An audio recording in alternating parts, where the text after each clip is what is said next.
The roasted beef Wellington sat perfectly golden on the china platter, its pastry gleaming under the warm glow of the dining room chandelier. I had spent 6 hours preparing Howard's favorite meal, the same dish I'd made on our first anniversary, back when he still looked at me like I was the only woman in the world. 35 years ago today. I smoothed down my dress, the navy blue one he'd once said brought out my eyes, and lit the candles. 2 place settings, 2 wine glasses, 1 bottle of the 2015 Chateau Margaux I'd been saving for a special occasion. My phone buzzed on the counter. I wiped my hands on the dish towel and glanced at the screen. Howard's name flashed across it. He should have been walking through the door any minute now. "Hello?" "Penny." His voice was flat, businesslike, the same tone he used with difficult clients. "I'm stuck at the office. Emergency meeting with the Henderson estate. Don't wait up." My fingers tightened around the phone. Through the speaker, I heard something in the background, a woman's laugh, light and musical, followed by the clink of glasses. "Howard, it's our anniversary." A pause. "Is it? I'm sorry, honey. It completely slipped my mind. We'll celebrate this weekend, I promise." We'll celebrate this weekend. How many times had I heard that phrase over 35 years? How many birthdays, holidays, and special occasions had been postponed to weekends that never came? "Of course," I heard myself say. "Don't work too hard." "You're a saint, Penny. I don't know what I'd do without you." The line went dead. I stood there in my navy dress, surrounded by candlelight and the aroma of a meal that would go uneaten, and felt something familiar settle into my chest, that hollow ache I'd learned to ignore decades ago. On the table, a small velvet box held the watch I'd saved 6 months to buy. Engraved on the back, 35 years of loving you. P. I blew out the candles one by one. The notification chimed while I was scraping the untouched beef Wellington into a Tupperware container. Family group chat. White family. I rarely checked this chat anymore. Howard's mother, Margaret, had created it years ago, but my messages always seemed to go unread, my suggestions politely ignored. My thumb hovered over the notification before curiosity won. Margaret White. "Good news, everyone. The Palm Springs trip is confirmed for next month. I've booked the usual villa. Howard, don't forget to bring your new navy blazer. Diane will love it." Howard White. "Sounds perfect, Mom. Can't wait." Thomas White, Howard's cousin. "Finally, I need some sun. The weather here is killing me." Margaret White. "It'll be wonderful having everyone together. Real family time." I read the messages twice, 3 times, my brain struggling to process what I was seeing. Diane. Who was Diane? And more importantly, why was I, Howard's wife of 35 years, learning about a family vacation from a group chat? Why hadn't anyone mentioned it to me? I scrolled up through the conversation history. Plans had been discussed for weeks. Restaurants were recommended. Activities were debated. My name appeared nowhere. Real family time. The words hit me like a physical blow. I thought back through the years, every white family vacation I'd been excluded from, the cruise to Alaska when I was recovering from my second miscarriage. "You need rest, dear. The trip would be too much for you." The ski trip to Aspen when my mother was ill. "Someone needs to stay and take care of Helen. Family comes first." The European tour 2 years ago. "It's really more of a siblings thing, Penny. You understand?" I had always understood. I had always been understanding. 35 years, and I had never once been on a family vacation with the Whites. And now there was a woman named Diane who apparently would be there, wearing something that would complement my husband's new blazer. My phone rang at 10:30, startling me from the stupor I'd fallen into on the living room couch.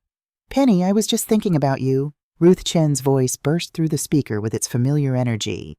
Even after 40 years of friendship, since our freshman year at UCLA, her enthusiasm remained unchanged. I tried to arrange my voice into something cheerful. "Ruth, what a nice surprise." "Don't you dare." Her tone sharpened immediately. "I can hear it in your voice." "What did that man do this time?" "Nothing. Everything's fine. I was just..."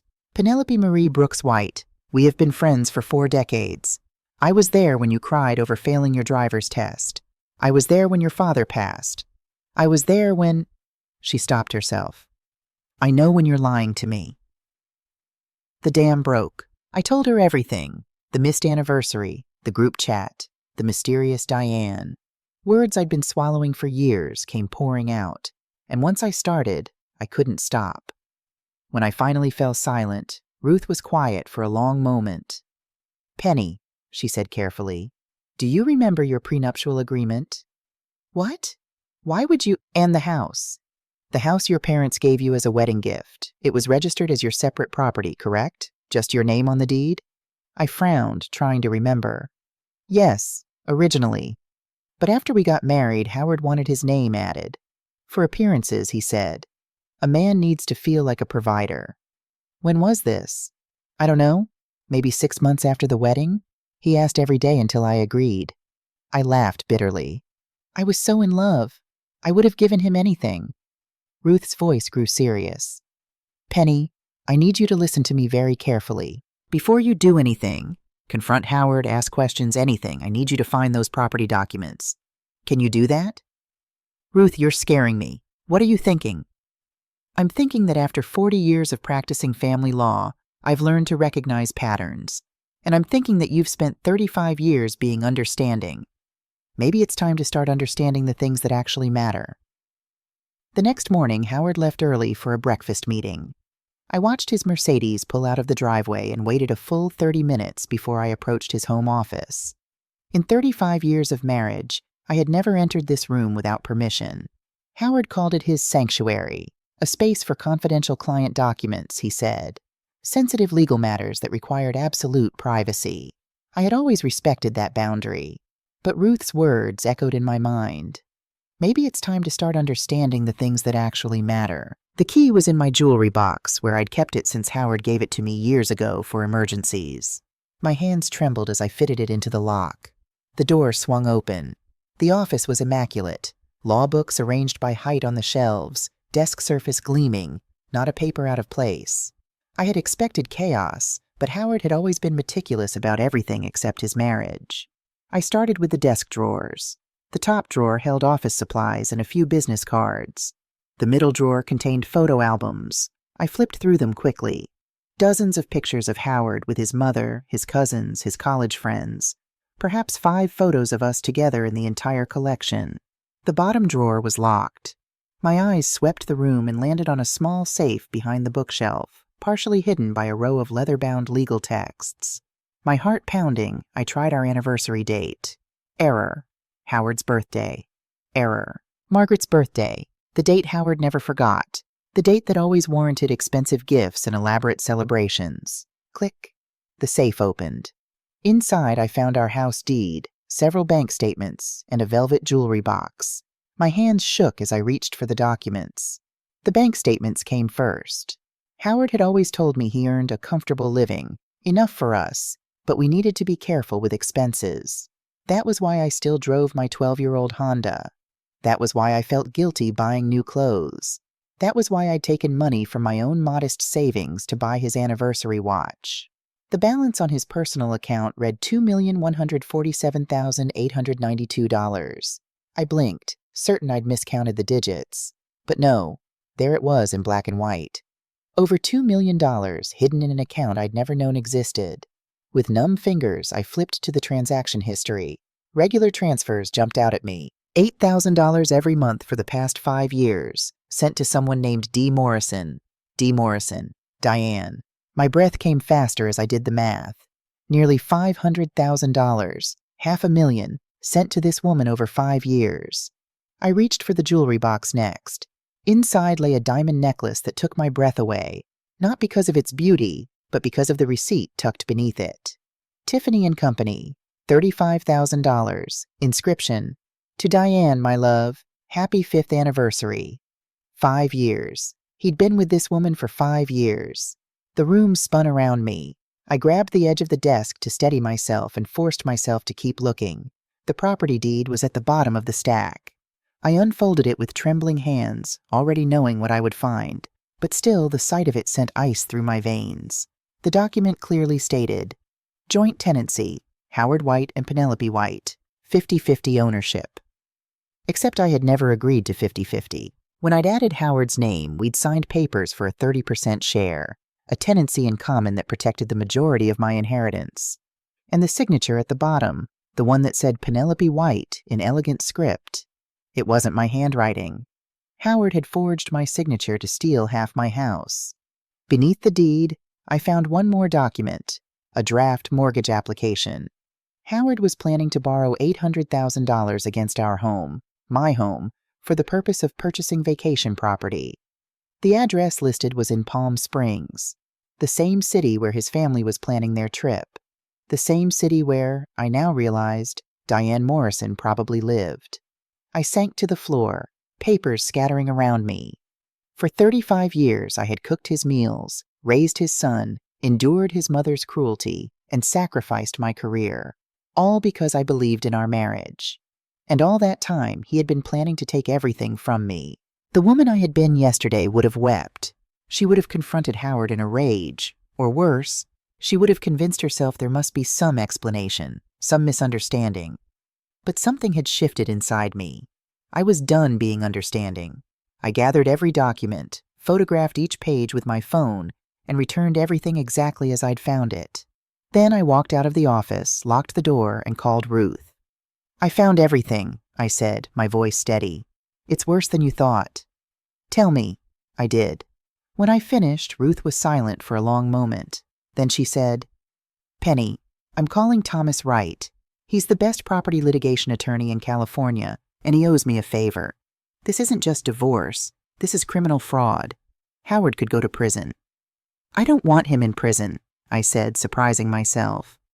"I just want what's mine. And I want to be free." "Then that's exactly what will get you." Ruth's voice hardened with determination. "But Penny, you cannot let Howard know you've discovered any of this. Not yet. Can you do that? Can you keep pretending?" I looked at my reflection in the hallway mirror, 59 years old, silver streaking my hair, fine lines mapping the decades of suppressed emotions around my eyes. Could I pretend? I had been pretending for 35 years. What was a few more weeks? "Yes," I said. "I can do that." The law offices of Wright and Associates occupied the entire 32nd floor of a glass tower in downtown Los Angeles. I sat in a leather chair across from Thomas Wright, a distinguished man in his mid-60s with silver hair and kind eyes that had seen too many stories like mine. Ruth sat beside me, her hand resting on my arm. "Mrs. White," Thomas said, removing his reading glasses after reviewing the documents I'd brought. "In 40 years of practicing law, I've seen a lot of things. But this," he shook his head slowly, "this is not just grounds for divorce. This is criminal fraud, forgery of a legal document. Your husband could face up to 4 years in prison." The words hung in the air between us. "I don't want him in prison," I said quietly. "I just want my house back. And I want my freedom." Thomas nodded, his expression thoughtful. "I understand. And that's actually a stronger negotiating position than you might think. The threat of criminal prosecution gives us enormous leverage." He leaned forward. "But Mrs. White, Penelope, there's something I need to tell you." "What is it?" "Your father and I were friends. Good friends, actually. We went to law school together." A sad smile crossed his face. "When you got engaged to Howard, your father came to me. He had concerns." My heart stuttered. "Concerns?" "He never trusted Howard, called him too smooth and too eager. So he asked me to add something to the property documents, a protection clause, hidden in the legal language. It states that any modification to the ownership structure requires a notarized signature witnessed by 2 independent parties." I stared at him, not comprehending. "What does that mean?" "It means," Thomas said, a gleam of satisfaction in his eyes, "that the forged document Howard created is automatically void. It has no legal standing. According to the original registration, which is still the valid one, you own 100% of that house." The room seemed to tilt. "My father did that? 35 years ago? He wanted to protect you. He said, if I'm wrong about Howard, no harm done. But if I'm right, my daughter will have a safety net." Tears streamed down my face. My father had died 12 years ago, and I had grieved him deeply. But now, to discover that even from beyond the grave, he was still protecting me. Ruth squeezed my hand. "Your father was a wise man, Penny." "The wisest," I whispered. Thomas passed me a tissue and waited for me to compose myself. "Now here's our strategy. First, we file a report declaring the deed lost and request a new copy from the county recorder's office. Second, we register a lis pendens, a notice that the property is in litigation. This prevents any sale or mortgage. Third, we freeze your joint accounts to prevent Howard from moving money. And finally, he paused. We wait for the right moment to strike. What about Diane Morrison? Ruth asked. The transfers to her account. Can we recover that money? Possibly. California law considers gifts to a paramour during marriage as dissipation of marital assets. Howard could be required to reimburse the marital estate, or in this case, Penelope directly. Thomas made a note. I'll need more information about Ms. Morrison, her relationship with your husband, any evidence of their involvement. I have photographs, I said, from his safe, and bank records showing 5 years of transfers. Excellent. Thomas closed his folder. White, I know this is overwhelming, but I want you to understand something. You are not powerless. You have never been powerless. You simply didn't know the weapons you possessed. He looked at me with something like respect. Your father gave you a shield. Now we're going to help you use it. For the next 2 weeks, I delivered the performance of my life. I cooked Howard's meals. I ironed his shirts. I smiled when he came home late, smelling of unfamiliar perfume, and pretended to believe his excuses about client dinners and office emergencies. Every night I lay beside him in our bed, the bed we'd shared for 35 years, and felt nothing but cold determination. You've seemed different lately, Howard remarked one evening, watching me fold laundry. Quieter than usual. I kept my expression neutral. Just tired, I suppose. The holidays always wear me out. He came up behind me and placed his hands on my shoulders, a gesture that once would have made me melt. Now it took every ounce of willpower not to flinch. I know I haven't been around much, he said, his voice softening into what I now recognized as his manipulation tone. Work has been crazy, but things will slow down after the new year. We should plan something. Just the two of us. Just the two of us. As if Diane Morrison didn't exist. As if $500,000 hadn't flowed from our accounts to hers. As if he hadn't forged my signature to steal my inheritance. That sounds lovely, I said, and smiled. The night before Howard left for Palm Springs, he reached for me in bed. For the first time in months, maybe years, he wanted to be intimate. I let him, not out of love or desire, but because I needed him calm, unsuspecting. I needed him to believe that his obedient wife suspected nothing. Afterward, as he slept beside me, I stared at the ceiling and wondered, did you ever love me, Howard? Or was I always just convenient? I would never know the answer, and I realized, lying there in the darkness, that it no longer mattered. The Palm Springs trip began on a Tuesday. I helped Howard pack his suitcase, making sure to include the navy blazer his mother had mentioned. I kissed him goodbye at the door and waved as his car pulled away. Then I drove to Sunny Meadows Care Home to visit my mother. Helen Brooks was 82 years old and fighting the early stages of Alzheimer's. Most days she drifted in a fog of confused memories, calling me by my grandmother's name or asking when Daddy would be home from work. But today, when I walked into her room, her eyes were sharp and clear. Penelope. She reached for my hand with surprising strength. Sit down. I need to tell you something. Mom, what is it? Are you feeling okay? I'm fine. Better than fine. I'm lucid and God knows how long that'll last. She patted the bed beside her. Sit. This is about the house. About Howard. My blood ran cold. What about them? Your father told me before he died. Made me promise to tell you if things ever went bad with that husband of yours. She squeezed my hand tighter. He never trusted Howard, you know. Called him a snake in a suit. I almost laughed. I'm beginning to understand why. There's something in the house documents, my mother continued. A protection clause. Your father made sure that if Howard ever tried anything sneaky, it wouldn't hold up legally. Something about needing a notary and witnesses. I know, Mom. I felt tears prick my eyes. The lawyer told me. Dad's been protecting me all along. My mother's face crumpled with relief. Oh, thank God. I was so worried I'd forget before I could tell you. These days my mind is like a sieve. Things just slip right through. She cupped my face in her weathered hands. My beautiful girl, you deserve so much better than what that man gave you. I know that now, I whispered. I'm getting out, Mom. I'm taking back everything that's mine. Good. She nodded firmly, and for a moment I saw the fierce, protective mother of my childhood, the woman who had taught me to be kind but never to be a doormat. Your father and I didn't raise a fool. We raised a fighter. It just took you a while to remember that. I stayed with her for 3 hours, holding her hand, listening to her stories. Some real, some confused, but all precious. When I finally left, she was drifting back into the fog, calling me Mama, and asking about people who had died decades ago. But she had given me exactly what I needed. The group chat notification came while I was driving home. Margaret White, Palm Springs is gorgeous. Having the best time with my boys. Below the message was a photograph that stopped my heart. Howard stood in the center of the frame, his arm wrapped around a woman I didn't recognize. Slim, blonde, probably mid-50s, with a smile that radiated easy confidence. They wore matching linen outfits, like a couple in a resort advertisement. Behind them stood Margaret, beaming. Thomas and his wife, Howard's aunt and uncle. Everyone was smiling. The caption read, "Family photo, only missing the daughter-in-law. Oh wait, we have a better one now." I pulled over to the side of the road and stared at the screen until my vision blurred. We have a better one now.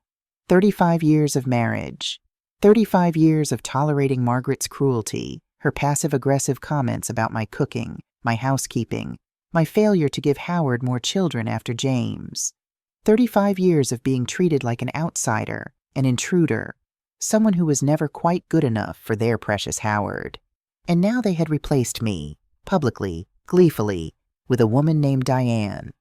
I screenshot the photo and sent it to Ruth and Thomas. Then I did something I had never done in my entire marriage. I typed a response in the group chat. "What a beautiful photo. Diane looks lovely. By the way, Howard, how's the mortgage application going? The one for $800,000? I hope Diane enjoys her new vacation home." I watched the 3 dots appear and disappear for a full minute before any response came. Howard White. "Penny, I don't know what you're talking about. Can we discuss this privately?" I smiled and turned off my phone. Let him panic. Let him wonder how much I knew. Let him spend the rest of his vacation looking over his shoulder. The silent war had just gone loud. James arrived in Los Angeles 3 days later. My son, 32 years old, successful investment banker in New York, married to a wonderful woman named Clara, had received a frantic call from his grandmother Margaret, claiming that I had lost my mind and was trying to destroy the family. He showed up at my rented apartment looking confused and worried. "Mom, what's going on? Grandma says you're threatening Dad, something about a mortgage and some woman named Diane?" He ran his hands through his hair, a nervous habit he'd inherited from Howard. "She's saying you're having some kind of breakdown." "Sit down, James." "Mom, sit down." He sat. I placed the folder on the coffee table between us, the same folder I'd shown Thomas Wright. Bank statements, transfer records, the forged deed, the mortgage application with my forged signature, photographs of Howard and Diane at restaurants, at resorts, at the Palm Springs villa where the family was currently vacationing. "What is this?" James picked up the bank statement, his eyes widening at the balance. "Dad has $2 million? He told me he was struggling to retire, that he might need financial help." "Keep reading." I watched my son's face transform as he flipped through the documents. Confusion gave way to disbelief. Disbelief gave way to horror, and horror finally settled into something cold and hard. Betrayal. 5 years, he said flatly. Dad has been with this woman for 5 years? At least. And the mortgage? He forged your signature? He was going to steal your house? James looked up at me, his eyes bright with unshed tears. "Mom, why didn't you tell me?" "I didn't know myself until 2 weeks ago." I reached across and took his hand. "James, I'm not asking you to choose sides. Howard is your father, and nothing will change that. But I need you to know the truth. After 35 years, I deserve to have someone in his family acknowledge what was done to me." James was quiet for a long moment. When he spoke, his voice was thick with emotion. "When I was 12, I asked Dad why you never came on family vacations. He said you preferred to stay home, that you didn't like his mother, that you weren't a family person." He laughed bitterly. "I believed him. All these years I believed him. It's not your fault. Oh, I should have seen it. I should have asked you." He stood up abruptly and walked to the window, staring out at the city lights. "What do you need me to do?" "Nothing. Just know the truth. And whatever happens next, don't let this poison you against love. Your father made his choices. You don't have to make the same ones." James turned back to me, and I saw something I hadn't seen in his eyes since he was a little boy. He was looking at me with respect. "Mom," he said quietly, "I'm on your side. I don't care what Grandma says. I don't care what Dad says." He crossed the room and hugged me tightly. "You're the only parent I have who never lied to me." I held my son and let myself cry, not tears of grief, but of gratitude. I had spent 35 years believing I was alone. But here, in this rented apartment, surrounded by evidence of my husband's betrayal, I discovered that I had allies I never expected. The war was far from over, but I was no longer fighting it alone. The call came on a Sunday morning, 3 weeks after Howard returned from Palm Springs. I was sitting in Ruth's kitchen, reviewing legal documents over coffee, when my phone buzzed with an unknown number. I almost ignored it. I had been screening calls obsessively since my message in the family group chat, but something made me answer. "Mrs. White?" A woman's voice, hesitant and tired. "This is Diane Morrison. Please don't hang up." The room went silent. Ruth looked up sharply. I put the phone on speaker. "I'm listening. I need to see you, in person. There are things you need to know, things that could help your case." A pause, heavy with emotion. "I know I'm the last person you want to hear from, but please, give me 1 hour." Ruth shook her head vigorously, but I held up my hand.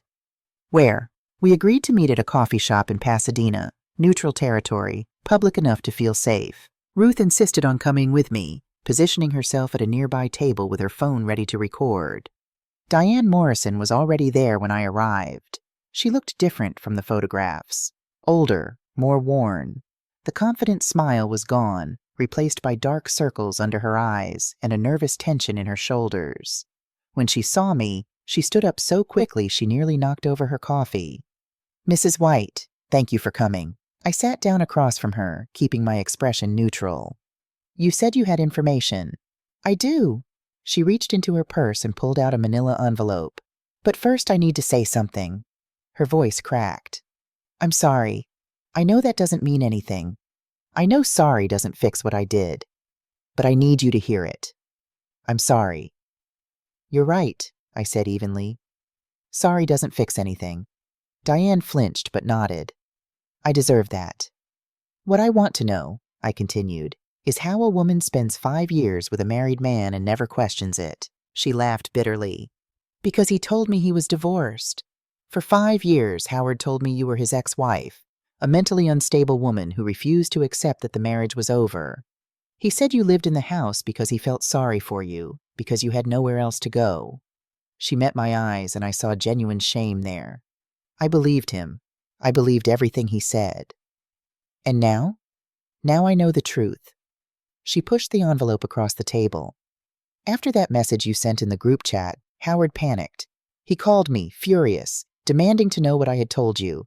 That's when I started asking questions, real questions." Her hands trembled. "What I found made me sick." I opened the envelope. Inside were printed emails, text messages, and most damning of all, audio recordings saved on a small USB drive. "The recordings are conversations between Howard and his mother," Diane explained. "They discussed everything: how to keep you isolated, how to forge the deed, how to eventually have you committed to a psychiatric facility so they could take full control of your assets." The words hit me like physical blows. Committed, psychiatric facility. They were going to have me declared insane? That was the plan. Howard was gathering evidence, notes about your supposed erratic behavior, claims that you were paranoid and delusional. His mother was going to testify that you had always been unstable. Diane's voice dropped to a whisper. I heard Margaret say, "Once Penelope is out of the picture, we can finally live like a real family." I stared at the documents, my hands shaking.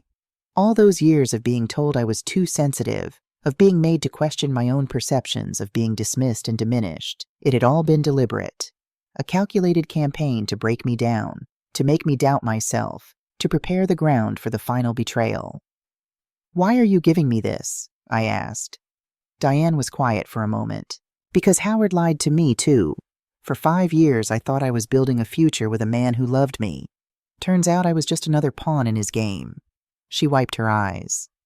"When you sent that message in the group chat, I finally saw him clearly. The panic in his voice, the way he immediately started scheming about how to discredit you. I realized that if he could do that to his wife of 35 years, he could do it to anyone, including me. So this is revenge." "No." She shook her head firmly. "This is the right thing to do. I've spent 5 years being the other woman, telling myself it was okay because the marriage was already over. But it wasn't over. You were there, in that house, cooking his meals and washing his clothes and believing in a man who never deserved you." Her voice broke. "I can't undo what I did, but I can make sure he doesn't get away with it." I studied her face for a long moment. This woman I had every reason to hate, who had stolen 5 years of my husband's attention and $500,000 of my money. "I don't forgive you," I said finally. "Maybe someday, but not today. I don't expect you to, but I respect what you're doing." I gathered the envelope and stood. "Thank you, Diane. This will help." She nodded, tears streaming down her face. "For what it's worth, Mrs. White, you deserved so much better than him. I hope you find it." I walked out of the coffee shop without looking back. The courtroom was packed on the day of the final hearing. News of the case had leaked, probably through one of Howard's disgruntled colleagues, and reporters filled the gallery, eager to document the downfall of a prominent LA attorney. The hashtag Justice for Penelope had been trending on social media for a week, shared by women who saw their own stories reflected in mine. Howard sat at the defendant's table, looking like a man who had aged 20 years in 2 months. His expensive suit hung loose on his frame, and his eyes, once so confident, so charming, were hollow with defeat. Margaret was notably absent. She had suffered a stroke 2 weeks earlier, brought on, Howard's lawyer claimed, by the stress of these baseless accusations. She was in a care facility now, unable to speak or walk. I felt nothing. Thomas Wright presented our evidence methodically. The original deed with its protection clause, the forged documents, the bank transfers, and finally, the audio recordings Diane had provided. The judge's expression grew increasingly grim as Howard's voice filled the courtroom, casually discussing how to handle his wife, how to simplify the asset transfer, how to make sure Penelope never saw it coming. When the recordings ended, Howard's lawyer attempted a rebuttal, but it was half-hearted at best. There was nothing to say. The evidence was overwhelming. The judge called a brief recess before delivering her verdict. I stepped outside for air and found James waiting on the courthouse steps. "Mom," he hugged me tightly. "How are you holding up?" "I'm okay," and surprisingly, I meant it. "Whatever happens in there, I've already won. I know the truth. That's enough." "It's not enough," James said fiercely. "You deserve everything. The house, the money, all of it. Dad had no right." His voice cracked. "I'm so sorry, Mom. For all the years I didn't see what was happening. For believing his lies about you. You were a child. Then you were busy building your own life. That's exactly what you should have been doing." I should have paid more attention. I took his face in my hands. My son, my beautiful boy. The one good thing that had come from 35 years with Howard White. "Listen to me. You are not responsible for your father's choices. The only thing I need from you is to learn from this. Build a marriage based on honesty and respect. Be the husband your father never was. That's how you make this right." James nodded, wiping his eyes. "Clara's pregnant," he said suddenly. "We were going to wait to tell everyone, but I want you to know. You're going to be a grandmother." For the first time in months, I laughed. A real laugh, full of joy rather than bitterness. "That," I said, "is the best news I've heard in a very long time." The verdict came down like a hammer. Divorce granted immediately on grounds of adultery and fraud. The house, my parents' gift, the home I had maintained and cherished for 35 years, was awarded to me in full. The judge cited the protection clause and ruled that Howard's forged documents had no legal standing. Howard was ordered to return the $487,000 he had transferred to Diane Morrison, plus interest. I was awarded 60% of all remaining marital assets, including Howard's retirement accounts and investments. Additionally, Howard faced separate criminal charges for forgery and fraud. His license to practice law was suspended pending investigation. As the judge read the verdict, I watched my husband crumble. The man who had controlled every aspect of our marriage, who had manipulated and deceived and stolen from me for decades, sat weeping at the defendant's table while cameras flashed and reporters scribbled notes. I thought I would feel satisfaction, triumph even. Instead, I felt only a profound, peaceful emptiness, like a wound that had finally stopped bleeding. It was over. I sold the house 6 months later. The buyers were a young couple, Michael and Sarah Chen, newlyweds expecting their first child. They walked through the rooms hand in hand, pointing out where they would put the nursery, where they would hang family photos, where they would build the life they imagined together. "This house has good bones," Michael said, running his hand along the kitchen counter I had chosen 30 years ago. "You can feel it, like it's been loved." "It has been," I said quietly. "And it deserves to be loved again." The sale closed at $1.8 million, $300,000 above asking price. I donated a portion to a women's shelter in downtown LA. Another portion went to pay off my mother's care facility bills. The rest I kept for myself.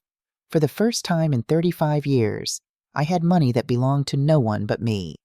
1 year later, I stood on the deck of my new home, a small cottage overlooking the ocean in Santa Barbara, and watched the sun sink toward the horizon. The cottage was nothing like the Pasadena house. It was modest, weathered, filled with secondhand furniture and books I'd always wanted to read but never had time for. The kitchen was barely big enough for one person, and the bedroom ceiling leaked when it rained. I loved it more than any place I had ever lived. Ruth arrived just as the sky turned pink, carrying a bottle of wine and a box of pastries from my favorite bakery. "Happy anniversary," she said, settling into the deck chair beside me.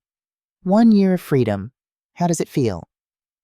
I considered the question as I watched the waves roll in. "It feels like waking up," I said finally. "Like I was asleep for 35 years and now I'm finally awake." "Any regrets?" "Only that I waited so long." I poured us each a glass of wine. "I keep thinking about all the women out there in the same situation, women who are being gaslit and manipulated and stolen from, who don't even know it. I was so lucky, Ruth. I had my father's protection clause. I had you. I had resources. What about the women who have nothing?" Ruth smiled mysteriously. "Funny you should mention that. I have a proposition for you." "Oh?" "The women's shelter you donated to. They want to start a legal advocacy program for victims of financial abuse in marriage. They need someone to lead it. Someone who understands the issue firsthand." She raised an eyebrow. "Interested?" I stared at her, then burst out laughing. "You're offering me a job?" "I'm offering you a purpose, which, knowing you, is probably what you need most right now." She was right, of course. She usually was. 2 weeks later, I received a letter with no return address. "Dear Penelope, I heard about the verdict and I wanted to write, even though I know you probably don't want to hear from me. I'm living in Florida now, starting over. It's not easy. I lost most of my savings when the court ordered repayment, and my reputation is destroyed. But I'm trying to become someone I'm not ashamed of. I think about you sometimes, about the life you built while I was helping to tear it down. I hope you found happiness. You deserve it more than anyone I know. I don't expect a response. I just wanted you to know that meeting you that day in the coffee shop changed something in me. You showed me what dignity looks like. I'm trying to learn from that. Take care of yourself." Diane. I read the letter twice, then folded it carefully and placed it in my desk drawer. I didn't write back, but I didn't throw it away either. Some wounds take longer to heal than others. On my 60th birthday, James and Clara flew in from New York with their 3-month-old daughter. "Mom," James said, placing the baby in my arms. "Meet Eleanor Ruth White, named after Grandma Helen and Aunt Ruth." I looked down at my granddaughter, this tiny, perfect creature with her mother's nose and her father's eyes, and felt something crack open in my chest. All the pain, all the betrayal, all the years of loneliness, none of it mattered in this moment. This was my legacy, not the house, not the money. This. "She's beautiful," I whispered. "She has your stubbornness," Clara said, laughing. "Already knows exactly what she wants and won't stop crying until she gets it." "Good." I kissed Eleanor's forehead. "That's exactly as it should be." Later that night, after James and Clara had taken the baby to bed, I sat alone on my deck, wrapped in a blanket, watching the stars emerge over the ocean. I thought about Howard, alone now in a small apartment, disbarred, divorced, estranged from his son. I had heard through the grapevine that he was working as a paralegal at a small firm in the valley, a shadow of the man he used to be. I didn't feel sorry for him, but I didn't feel hatred either. Mostly, I felt free. The phone buzzed. A text from Ruth. "Happy birthday, old friend. Proud of you. Here's to 60 more years of being a badass." I smiled and typed back, "I'll settle for being happy." Turns out that's more than enough. The waves crashed against the shore below, steady and eternal. The stars wheeled overhead in their ancient patterns. And I, Penelope Marie Brooks, not white, not anymore, sat in the home I had chosen, surrounded by the life I had built, at peace for the first time in 35 years. I had lost a marriage, but I had found something far more valuable. I had found myself.